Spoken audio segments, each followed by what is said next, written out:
वक्त रुक करते हैं एनकाउंटर के बाद पाकिस्तान डरा है। पाकिस्तान ने बढ़ाई है आसमानी गश्त। देखिए किस तरह से खौफजदा हो रहा है पाकिस्तान। F-16 और JF-17 विमानों की गश्त बढ़ाई गई है। भारतीय सेना की सर्विलांस से नजर रखी जा रही है। अब अंदाजा आप लगाइए हंदवाड़ा के बाद कैसे पाकिस्तान जो डरा हुआ है और अब हवाई गश्त की जा रही है। तो जिस तरीके से भारतीय सेना आतंकियों को लगातार ठिकाने पर लगा रही है, जिस तरीके से रियाज नायक को मारा गया, पूरे नेक्सस को खत्म किया जा रहा है घाटी में आतंकवादियों के, उसके बाद पाकिस्तान के अंदर खौफ भी है। पाकिस्तान ने आसमानी गश्त बढ़ा दी है। F-16 और JF-17 ये दोनों फाइटर जेट हैं, इन दोनों से सर्विलांस बढ़ा दिया गया पाकिस्तान की तरफ से, लेकिन भारतीय सर्विलांस टीम भी लगातार उस पर नजर रख रही है। रीमा हमारी सहयोगी लगातार हमारे साथ बनी हुई। रीमा, और क्या अपडेट सामने है पाकिस्तान के इस खौफ को लेकर?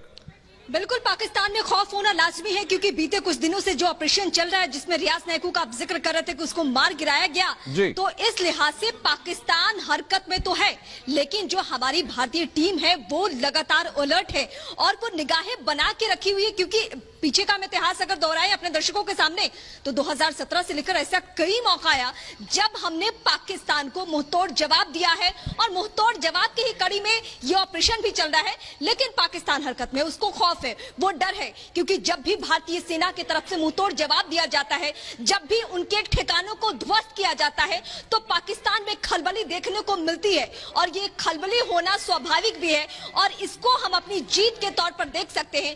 क्योंकि घाटी से आतंकवादियों का खात्मा, क्योंकि जो कट्टरपंथी है वहां पे, जो अलगाववादी है, वो जिस तरीके से मुखा रहते हैं और पाकिस्तान को सपोर्ट करते हैं, तो हम अपने जो अंदर है, भीतर जो है हमारे, उनको भी, उनकी भी पहचान करें। और जो बिल्कुल रीमा वापस लौट रहे हैं आपके पास। इस वक्त रक्षा विशेषज्ञ जीडी बख्शी हमारे साथ जुड़ चुके हैं। जीडी बख्शी साहब, ये खबर सामने कि अब F-16 और JF-17 से गश्त बढ़ा दी है पाकिस्तान ने, तो एक क्या खौफ का असर है भारत के कि पाकिस्तान ये आसमानी गश्त बढ़ा रहा है?